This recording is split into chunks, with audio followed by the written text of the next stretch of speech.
I hadn't seen my grandparents in years, not since I was a kid, when the long summers at their remote farmhouse felt like a welcome escape from the noise of the city. Now, standing on the gravel driveway with my car engine cooling behind me, the place looked smaller somehow, worn down by time. The house was exactly as I remembered it. Tall and slightly sagging, with weathered white paint peeling from the sides. It sat in the middle of nowhere, surrounded by fields and thick woods that seemed to go on forever. I had taken them up on their offer to visit for a few days. A break was what I needed, I told myself. Things in the city had become overwhelming. Work, life, everything. I needed to clear my head, and when Grandma mentioned in one of her letters that they missed having me around, I thought, why not? It wasn't like I had anywhere else to be. As I climbed the porch steps, they were already waiting for me, their familiar faces smiling warmly. Grandma was just as I remembered, her soft gray hair pinned neatly back, her small frame draped in one of her floral aprons. She waved, her eyes crinkling at the corners. "Well, look at you," she said, pulling me into a hug as soon as I reached the top step. "It's so good to have you back, dear." I hugged her back, the smell of lavender and freshly baked bread filling the air. "It's good to be back," I said, trying to mask the awkwardness. It had been so long, and everything felt distant. Grandpa stood behind her, his hands tucked into the pockets of his old work trousers. He nodded in my direction, his smile more reserved. "About time you visited," he said in his low, gravelly voice. "Your grandmother's been going on about it for weeks." "I know," I replied, chuckling softly. "Sorry it took me so long." "Well, you're here now," Grandma said, stepping back and looking me over with a proud smile. "And that's all that matters. Come on inside, we've got dinner ready." I followed them into the house, the door creaking shut behind me. Inside, everything looked almost exactly as I remembered it. The dark wooden floors, the old photographs lining the walls, and the heavy furniture that seemed like it hadn't moved in decades. It was like stepping into a time capsule, a place untouched by the outside world. As we moved through the narrow hallway toward the kitchen, something caught my eye in the living room. I slowed my pace, glancing over my shoulder. There, hanging above the fireplace, was the oversized family portrait. It was a painting I vaguely remembered from my childhood, though I hadn't thought about it in years. It depicted my grandparents, younger and more vibrant, standing in the center, surrounded by other family members, relatives I barely knew or had never met. Most of them had passed long before I was born. The colors were faded, and the faces had that old-world serious look to them, like they were posing for something much more formal than a family portrait. But one person stood out to me now, someone I didn't remember seeing before. Toward the back of the group, half obscured by shadow, was a man I couldn't place. He wasn't standing like the others, though. He seemed slightly turned away as if he were just on the edge of the scene, almost like an afterthought. "Come on, honey," Grandma called from the kitchen, pulling me from my thoughts. "Dinner's getting cold." I blinked and tore my eyes away from the painting, making my way into the kitchen where the warm glow of the overhead light and the smell of stew greeted me. We sat around the worn wooden table, and Grandma ladled steaming bowls of her homemade stew in front of us. "It's been so long since we've had you here," she said, smiling as she set a plate of bread on the table.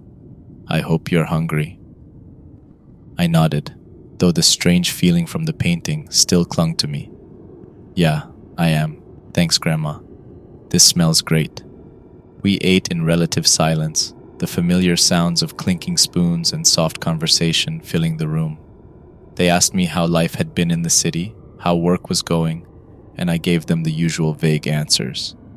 I didn't want to get into the details of why I really needed a break, how the stress had gotten to me, how everything had started feeling overwhelming. It wasn't something I was ready to talk about. After dinner, I found myself wandering back into the living room. I didn't know why, but I felt drawn to the painting again, like I needed to look at it more closely. There was something unsettling about the way that man in the background was positioned, half hidden, his face barely visible in the dim light of the room. I stood there, staring at the portrait for longer than I meant to, trying to figure out if I had just forgotten about him or if something was different. His expression seemed almost blank, like the others, but there was something in his eyes that unnerved me, something watchful, almost accusatory. "Everything okay, dear?" I jumped slightly, turning to see Grandma standing in the doorway with a soft smile on her face. I hadn't heard her come up behind me. "Yeah," I said quickly, forcing a smile. "Just looking at the portrait. I don't remember it that well from when I was a kid." She stepped into the room, her eyes flicking to the painting. "Oh, that old thing," she said with a soft chuckle. "Who's the man in the back?" I asked, pointing to the man. "I don't think I recognize him." Grandma's smile faltered for the briefest of moments, but then she recovered, shaking her head lightly. "Oh, just another relative. He's always been there." She looked at me again, her smile a little more forced. "You probably just don't remember." I nodded, though something about her response didn't sit right with me. "Yeah, maybe. Anyway, it's getting late. You should get some rest," she said, her voice gentle but firm. "It's good to have you here again." I hesitated for a moment, glancing at the painting one last time before turning to follow her. As I made my way down the hall to the guest room, I couldn't shake the feeling that something was off about that portrait. The guest room was exactly as I remembered it. Small, with an old wooden bed and a heavy quilt draped over it. The room was pristine, almost unnervingly so, as if no one had set foot in it for years. I felt like an intruder, like I didn't belong there. Still, exhaustion from the long drive took over, and I collapsed into bed, pulling the quilt up around me. The silence of the house was unsettling. I had forgotten how quiet it could be out here, so far from the city. No traffic, no sirens, no hum of life beyond the walls, just the soft creaking of the house and the distant rustle of the wind through the trees. Eventually, sleep pulled me under. The next morning, I awoke to the soft light filtering through the thin curtains of the guest room. The house was quiet, as it always was. I stretched and got out of bed, the old wooden floorboards creaking under my weight. The room was still as pristine as ever, the air slightly stale, as if it hadn't been opened up in years. I glanced around, my eyes lingering on the closed closet door. A small shiver crawled up my spine, but I shook it off.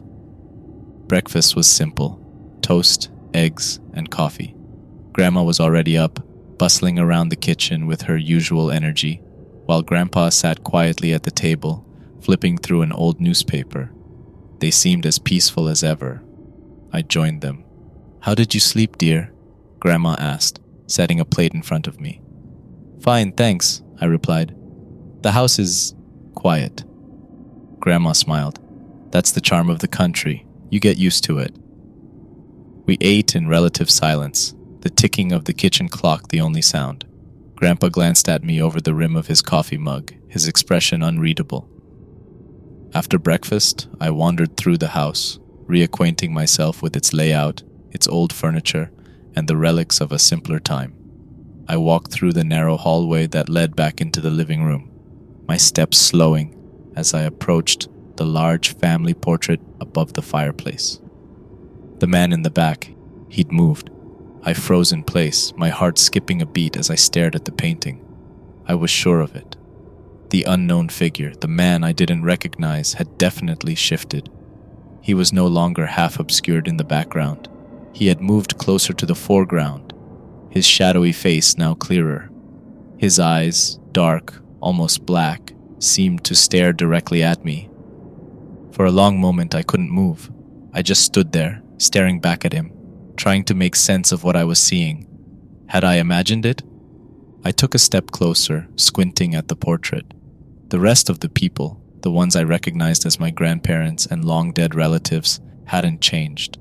Their solemn expressions were just as I remembered. But this man, this stranger, was different. His presence in the painting was more pronounced, his face more defined, and I couldn't shake the feeling that he was watching me.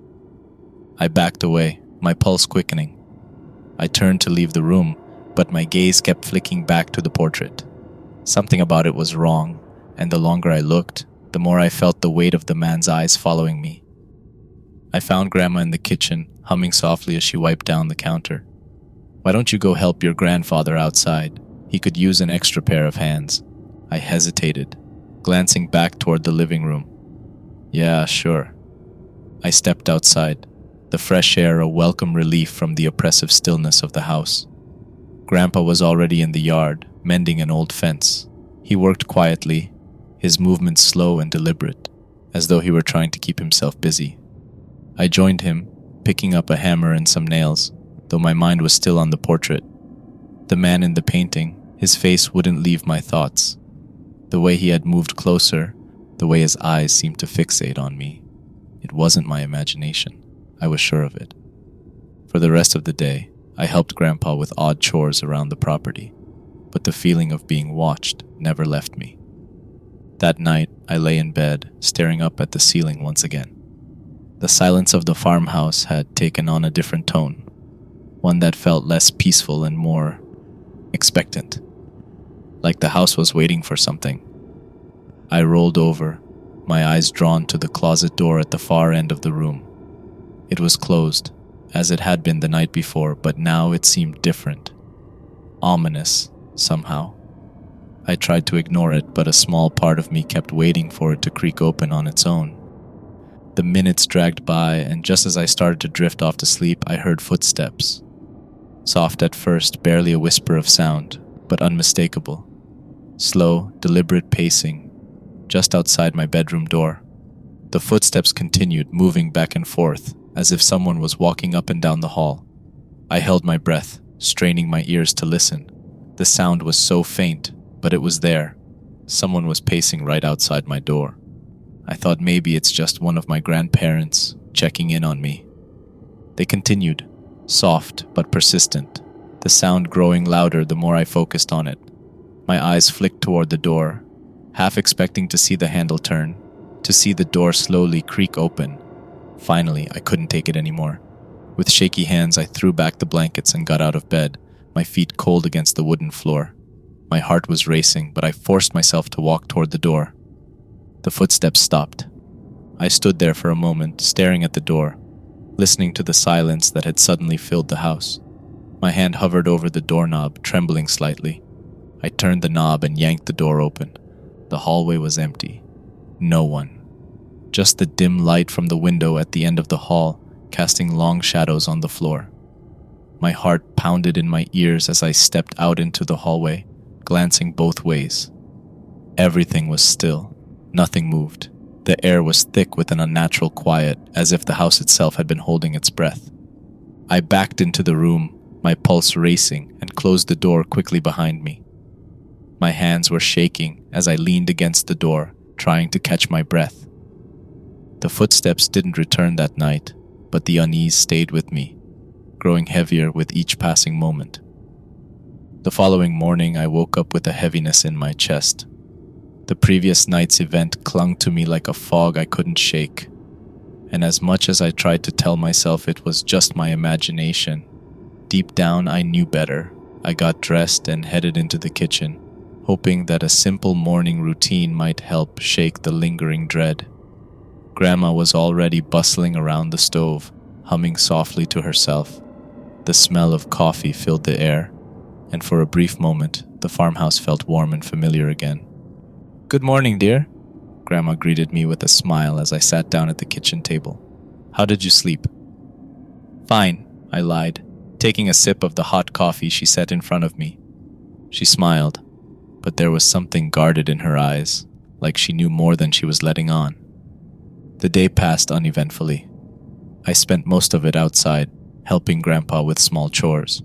He didn't say much, as usual, but his silence was oddly comforting. The open space of the farm provided a welcome escape from the unnerving atmosphere inside the house.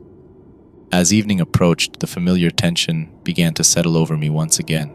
The house seemed to change with the setting sun. becoming heavier, more oppressive.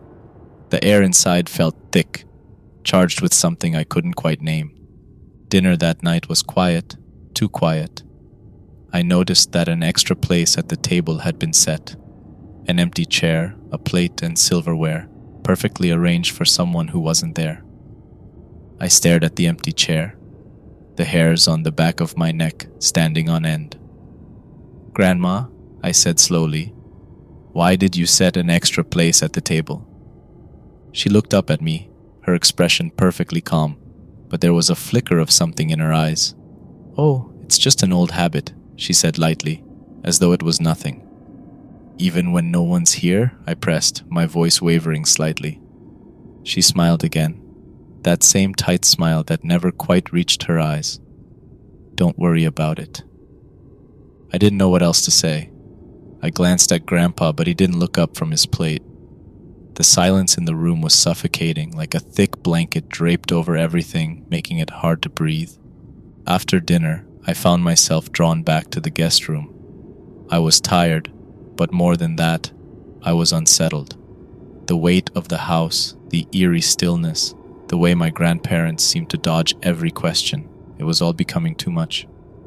As I lay in bed that night, the silence stretched on, pressing in from all sides. My thoughts drifted back to the portrait in the living room. I hadn't dared look at it again after noticing the figure had moved. But the memory of those dark, piercing eyes followed me into the room, watching me even here, in the supposed safety of the guest room. Just as I felt myself drifting off, the house fell silent again, unnaturally silent, like the air itself had stopped moving. Then, right on cue, I heard it. The footsteps, pacing slowly back and forth outside my bedroom door, just as they had the night before. My heart skipped a beat and I felt my body tense instinctively. I lay still, listening. The soft thud of each step seemed to echo in the quiet, growing louder the more I focused on it. Back and forth, pacing, stopping just outside my door, as if waiting for something. They continued, growing more insistent. I squeezed my eyes shut, trying to will them away, but the sound persisted, and I felt the creeping sensation of someone, standing just outside the door. With trembling hands, I threw back the blankets and stood up, my legs shaking as I approached the door. My heart raced, and my fingers hovered over the doorknob. I hesitated, the memory of the shadow from the night before flashing in my mind. I turned the knob and yanked the door open. Nothing. But something else caught my eye.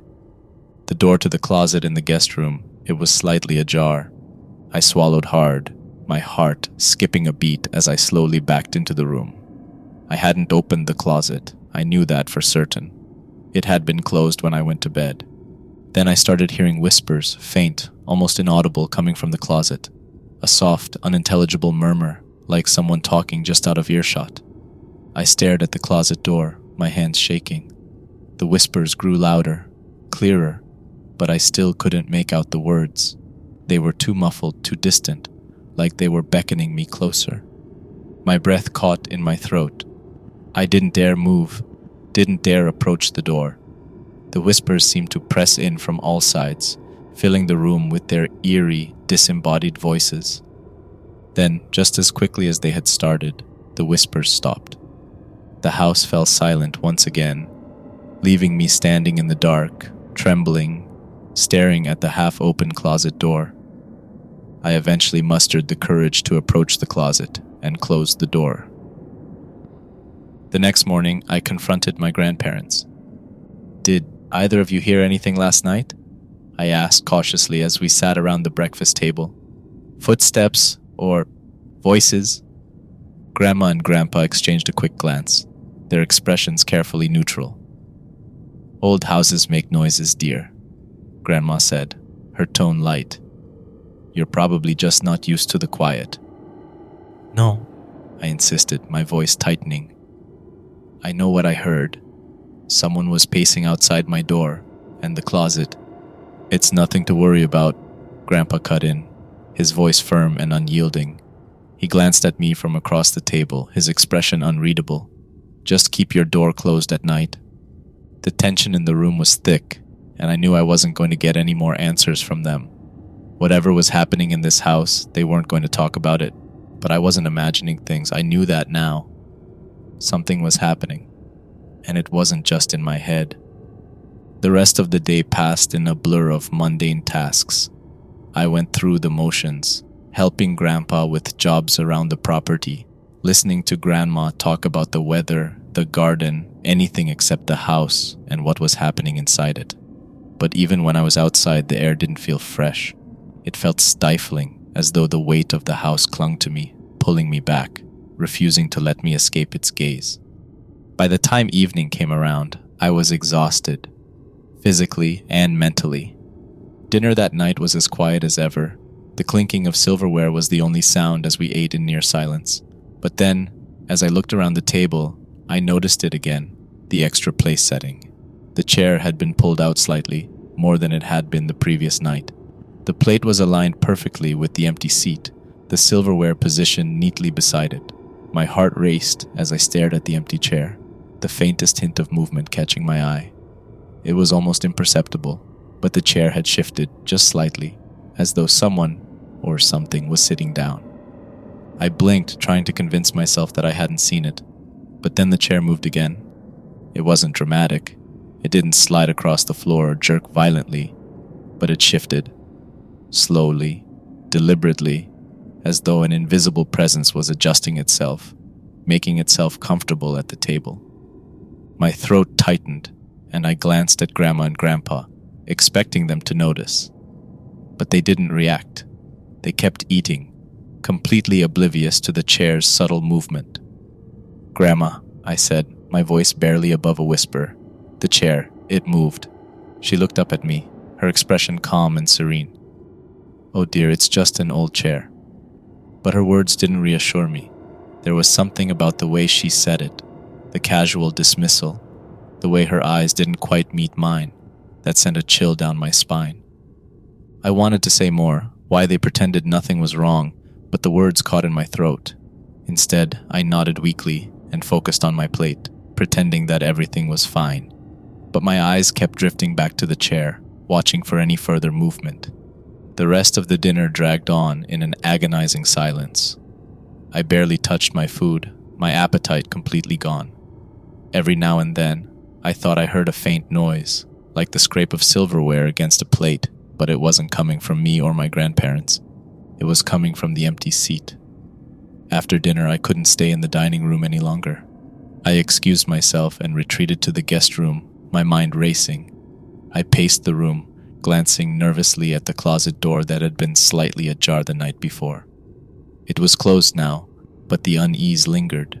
The whispers, the footsteps, the shifting shadows. They were all pieces of something bigger, something I didn't understand. I sat on the edge of the bed, rubbing my temples, trying to make sense of it all. The painting, the strange noises, the chair moving on its own. It was like the house itself was alive. Just as I started to calm down, I heard it again, the sound of footsteps. I waited for the footsteps to stop outside my door, just as they had the previous nights. But this time, they didn't. The footsteps kept moving, passing by my door, fading as they traveled down the hall. I stood there, frozen, listening intently. Then after a long moment of silence, I heard it. The creak of a chair. My blood ran cold. The sound was faint, but unmistakable. The chair in the dining room, it had moved. With trembling hands, I opened the door and stepped out into the hallway. It was dark, the faint moonlight casting long shadows on the floor.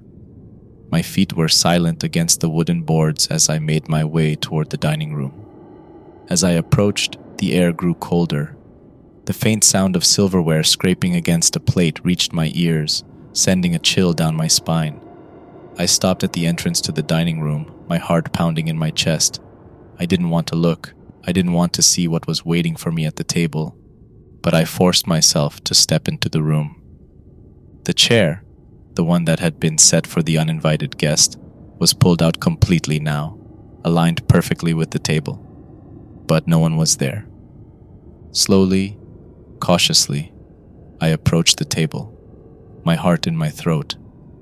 The closer I got, the colder the air became, as though something was occupying the chair, even though I couldn't see it.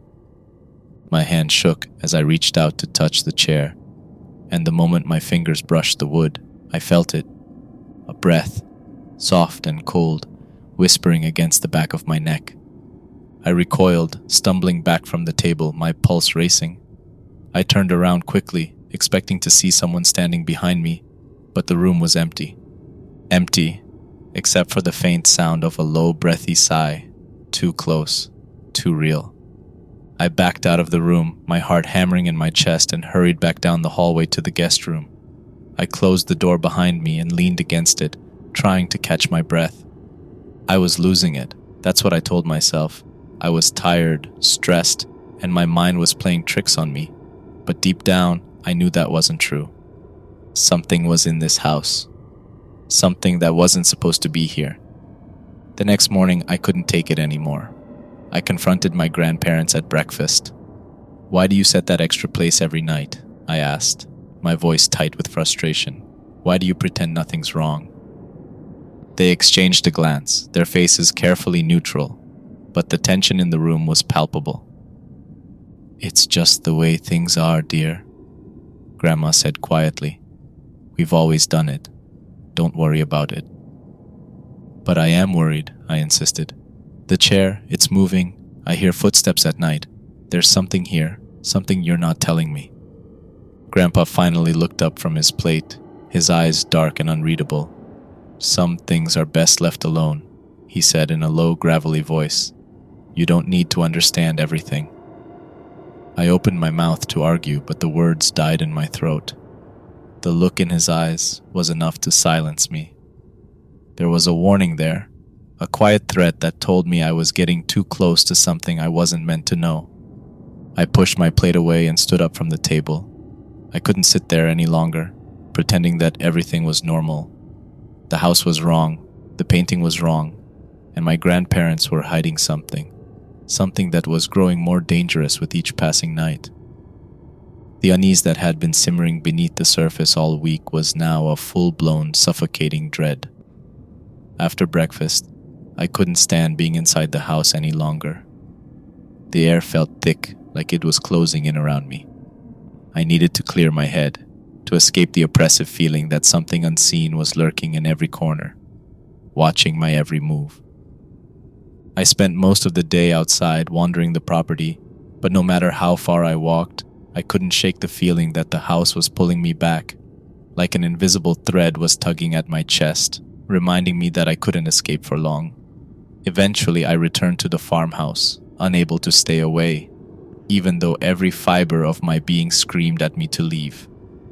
I hesitated at the entrance to the living room, my eyes drawn to the family portrait above the fireplace. My heart sank as I stepped closer. The man in the portrait. This time, he was no longer standing in the background, partially obscured by the shadows of the other people.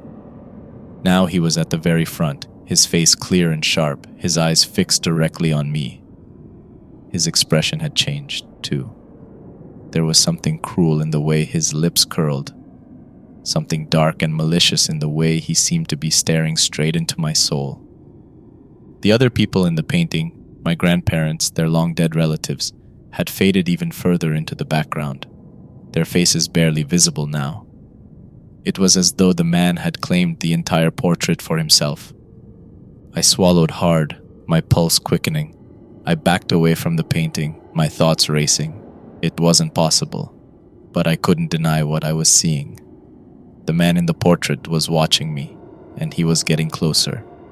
I turned to leave the room, my hand shaking as I gripped the edge of the doorframe. But before I could step out, I saw something out of the corner of my eye. A reflection. In the large mirror on the opposite wall, I saw him. The man from the portrait standing in the doorway, watching me. I whipped around, my heart hammering in my chest, but the doorway was empty. My breath came in short, panicked gasps as I stared at the spot where he had been. Nothing. No one. But I had seen him. I stumbled back, nearly tripping over the edge of the carpet, my legs shaking as I bolted out of the room. My mind was racing, trying to make sense of what was happening. It was impossible. It couldn't be real, but it was. The painting was changing. The man was moving closer. I found myself back in the hallway, my back pressed against the wall as I struggled to catch my breath. My eyes darted around, half expecting to see the man appear again, but the hallway was empty. But something else was wrong. The shadows in the hallway, they didn't look right. I glanced down at the floor, my stomach twisting with dread. The shadows cast by the dim light were distorted, stretching out in unnatural ways, as if something invisible was casting them.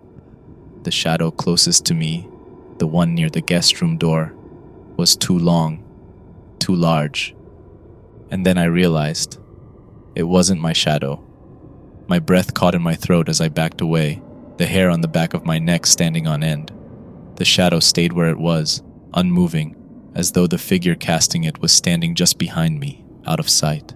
Slowly I turned. No one, just the empty hallway stretching out in front of me. But the shadow was still there, lingering on the floor, too dark, too solid, like it was waiting for me to acknowledge it. I backed into the guest room, slamming the door behind me, my heart racing. My mind was spinning. I couldn't make sense of it. The shadows, the man in the portrait, the footsteps, it was all connected, but I didn't know how. I didn't understand what was happening or why. That night I couldn't sleep. Every creak of the floorboards, every rustle of the wind outside sent a fresh wave of panic through me. The whispers had returned, soft and distant, coming from the closet again. They were louder now, more insistent, beckoning me closer. I lay there, staring at the closet door, too afraid to move. The whispers formed words this time, but I couldn't understand them. They were muffled, garbled, like someone was speaking through layers of fabric. I squeezed my eyes shut, willing the sound to go away. But it didn't. It grew louder, more urgent, as if something or someone was desperate for me to open the closet. Finally, unable to take it any longer, I got out of bed and walked toward the closet. My hands trembled as I reached for the door. I hesitated, my heart pounding in my chest. And then slowly, I pulled the door open. The closet was empty. At least it looked empty, but the air inside was cold, much colder than the rest of the room. I could feel it, like a faint breath against my skin. I reached inside, my fingers brushing against the old clothes hanging neatly in a row. But something wasn't right. The clothes, they didn't belong to me. They were old-fashioned, worn, but somehow still new. I pulled one of the shirts off the hanger, my pulse quickening as I inspected it. It was a man's shirt, plain but neatly pressed, the fabric stiff as though it had never been worn. And then it hit me. These clothes, they belonged to the man in the portrait. I dropped the shirt, stumbling back in horror. My hands shook as I slammed the closet door shut, my mind racing. The man wasn't just in the portrait anymore. He was here. His presence was everywhere, in the house, in the shadows, in the clothes that had somehow appeared in the closet. I sat on the edge of the bed, trying to catch my breath, but the room felt smaller, the walls closing in around me. The whispers were gone now, but the feeling of being watched was stronger than ever. The next morning, I confronted my grandparents again. "Who is he?" I demanded, my voice shaking. "The man in the portrait. I've seen him. He's here." They exchanged another glance, their faces unreadable, but this time there was something darker in their expressions, something they had been hiding. Grandma sighed softly, her eyes fixed on the table in front of her. "He's family," she said quietly. "He's always been here." "What do you mean?" I asked, my heart pounding in my chest. "Who is he?" "He's one of us," Grandpa said, his voice low and gravelly, "but he never really left." I stared at them, trying to make sense of their words, but the more they spoke, the more the pieces started to fall into place. The painting, the clothes, the footsteps, the chair. The man in the portrait wasn't just a distant relative. He was something else, something tied to this house, to the family. And now he was trying to claim me. Their words echoed in my mind long after breakfast was over. He never really left. What did that mean? The idea that the man from the portrait was part of the family, always present in some way, sent a cold chill down my spine. Was that what this was about? A family curse? I didn't know what was worse, the idea that my grandparents believed it, or the fact that after everything I'd seen, I couldn't bring myself to dismiss it as nonsense. I spent the rest of the day in a haze, packing my bags, preparing to leave the next morning. I took most of the stuff to my car that evening. As the evening sun began to set, casting long shadows across the fields, the oppressive weight of the house became almost unbearable. Every part of me wanted to leave, to get out of that place and never return, but something held me there, an invisible pull that I couldn't shake. The house, the painting, my grandparents, they all seemed to be tied together by something darker, something I hadn't yet fully understood. Dinner was quiet, suffocatingly so. My grandparents didn't say much, and I barely touched the food in front of me. I couldn't stop thinking about the portrait, about the man who had moved so close to the front, his eyes locking with mine every time I passed by. I needed to look at it again, to see if something had changed. It was like a compulsion, pulling me back into that living room. As soon as dinner was over, I slipped away from the table, my feet carrying me almost of their own accord toward the living room. The moment I stepped inside, a cold chill swept over me, freezing me in place for a second. The air in the room felt wrong, as if it were heavier, more stifling than it should be. I approached the portrait slowly, my heart pounding in my chest. The familiar people were all there, my grandparents, their long-deceased relatives, their solemn faces staring out from the past. But as my eyes moved across the canvas, my stomach dropped. The man, he was gone. My breath hitched, and I stumbled back, my mind reeling. I scanned the portrait again, my eyes searching every corner, every inch of the canvas. But he wasn't there, and the other people had faded even further into the background, their faces barely discernible. I stood frozen, my skin crawling with the cold realization that the man had left the painting. The silence of the room pressed in around me, thick and oppressive. The house was waiting, watching, and I could feel it. Suddenly I had the overwhelming sensation that I wasn't alone in the room anymore. I turned quickly, my eyes darting to the doorway, but it was empty. My pulse raced as I took a shaky step back from the portrait, the cold dread settling deep in my bones. Then I saw something, a flicker of movement out of the corner of my eye. I whipped my head around, my breath catching in my throat. At the far end of the hallway, just beyond the faint glow of the light, was a person. He stood still, barely visible in the dim light. I blinked, my heart pounding in my ears, but when I looked again, he was gone. I backed away from the doorway, my breath coming in short, panicked bursts.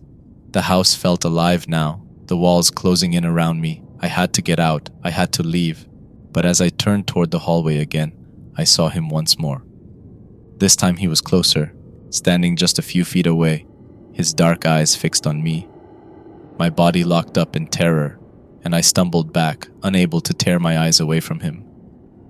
He was tall, much taller than I had imagined, and his features were sharper, more defined, more sinister than they had been in the painting. His skin was pale, almost gray, and his eyes, they were black, bottomless, like they were drawing me in, pulling me toward him. He took a step closer. My legs finally responded, and I bolted. I ran out of the living room down the hallway, my footsteps echoing in the suffocating silence of the house. My mind was a blur of panic, my heart racing as I turned corner after corner. I reached the guest room and slammed the door shut behind me. The room was dark, the only light coming from the sliver of moonlight slipping through the curtains. The air felt colder in here, thicker, like something was waiting. A cold draft brushed the back of my neck, and I froze. Slowly, I turned my head towards the corner of the room, dread curling tight in my chest. There he was, standing in the corner of the room just a few feet away, his eyes locked on mine. His form was darker now, almost blending into the shadows, but I could see him clearly, the outline of his face, his body, looming over me like a predator.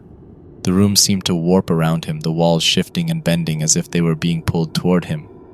He didn't speak, but I could feel his presence in every inch of the room, pressing down on me, suffocating me with his gaze. I had to leave, now. I threw the door open and ran, out of the room, down the stairs, my footsteps loud and frantic in the otherwise silent house. I didn't stop until I reached the front door, grabbing my car keys and stumbling out onto the porch. The cold night air hit me like a slap, but it wasn't enough to chase away the terror clawing at my insides. I stepped out into the yard, gasping for breath, trying to make sense of what had just happened.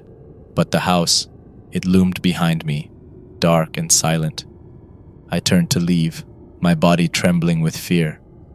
But as I glanced back at the house one last time, I saw them.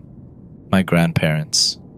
They were standing on the porch, watching me with unreadable expressions. Their faces were calm, almost serene. But there was something unnerving in the way they looked at me. Like they were expecting this. Like they had been waiting for it. And then, behind them, the man from the portrait.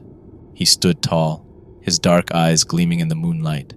His hand rested on my grandfather's shoulder, his long, pale fingers curling around him like claws.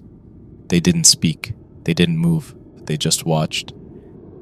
As I drove away from the farmhouse, my hands shaking on the steering wheel, I glanced in the rearview mirror one last time. The house grew smaller in the distance, disappearing into the darkness of the night. But I knew, deep down, that it wasn't over, because as long as the portrait hung on that wall, the man would still be there, waiting, watching, and he would never leave. It had been a week since I left the farmhouse. I hadn't told anyone what happened. I didn't know how to explain it, didn't know if I even believed it myself. The memories felt hazy now, like fragments of a nightmare that refused to leave me. But every time I closed my eyes, I saw him, the man from the portrait, standing there, watching, waiting. I tried to settle back into my life in the city, but nothing felt normal anymore. The sounds of traffic, the crowded streets, they didn't comfort me like they used to. I felt restless, anxious, as if something was missing, as if part of me was still back at that farmhouse, trapped in its grasp. Late one night, as I sat alone in my apartment, staring at the glowing screen of my phone, it rang. The number on the screen was unfamiliar, but something about it tugged at my gut, filling me with an inexplicable sense of dread. "Hello?" My voice cracked, my hand trembling slightly as I held the phone to my ear. There was a pause on the other end of the line, a long stretch of silence that made the hairs on the back of my neck stand on end. I waited, my breath catching in my throat. Finally, a voice, soft, familiar. "Dear?" It was my grandmother. My stomach dropped. I hadn't spoken to her since the night I left, and hearing her voice now crackling through the phone sent a cold shiver down my spine. "Grandma?" I said, my voice barely a whisper. "Yes, dear." Her tone was calm, almost too calm. "It's been a while. We were just wondering when you might come back." I swallowed hard, my mouth suddenly dry. I'm not sure. I don't think. "Your room is still ready for you," she interrupted, her voice soft but insistent. "And the portrait, well, it's still hanging there, waiting for you." My heart pounded in my chest. I opened my mouth to respond, but no words came out. Then in the background, I heard it. A faint rustling, like someone moving around, adjusting something. And then a voice, low, deep, and unmistakable. "I'm waiting." It wasn't Grandpa. It was him. The line went dead. I dropped the phone, my hands shaking as cold sweat broke out across my skin. He was still there, and somehow he had reached out to me. I didn't sleep that night. I didn't know if I ever would again.